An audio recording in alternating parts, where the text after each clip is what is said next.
Assalamualaikum warahmatullahi wabarakatuh.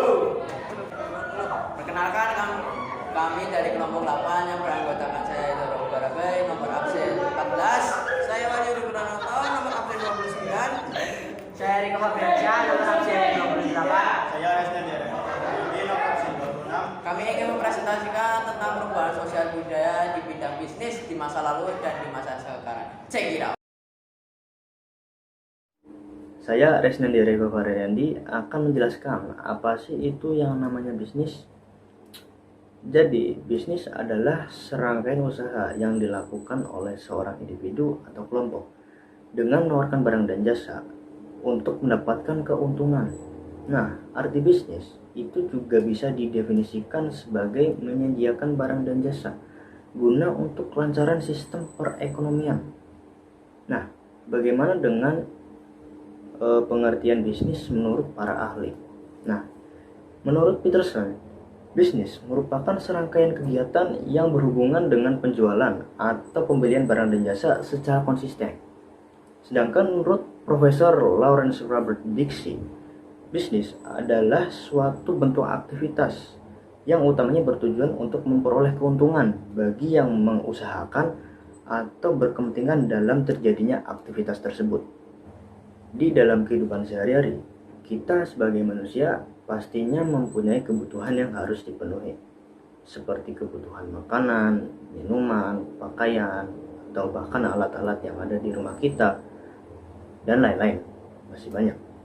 Nah, manusia itu juga merupakan makhluk sosial, yang dimana kita itu membutuhkan satu sama lain.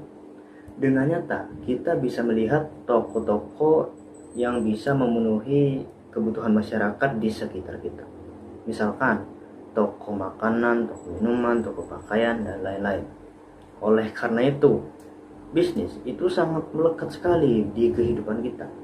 Lantas, mengapa bisnis itu penting untuk dilakukan? Tidak hanya sekedar untuk mendapatkan keuntungan saja. Karena bisnis itu menciptakan lapangan pekerjaan bagi masyarakat, juga termasuk dalam tujuan bisnis.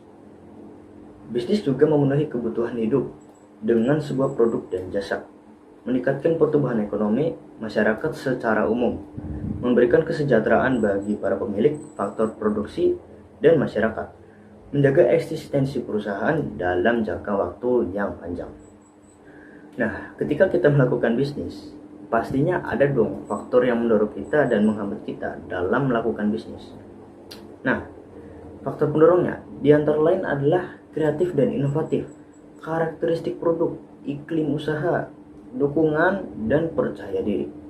Sedangkan faktor penghambatnya itu ada regulasi dan perizinan, tidak bisa mengendalikan keuangan, kurangnya ilmu pengetahuan dan pengalaman, ketidakmampuan manajemen, dan tidak percaya diri. Perkembangan bisnis dari masa ke masa mengalami peningkatan yang sangat signifikan. Jika kita telah lagi dari masa penjajahan Belanda hingga saat ini, maka dapat dikatakan perkembangan bisnis di zaman sekarang ini memanglah sangatlah baik daripada masa-masa sebelumnya. Saya Resnandi Rego Faryandi, terima kasih atas perhatiannya. Saya akhiri sampai sini.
mohon maaf apabila ada kesalahan kata atau kata-kata yang kurang berkenan. Kurang lebihnya mohon maaf. Wassalamualaikum warahmatullahi wabarakatuh.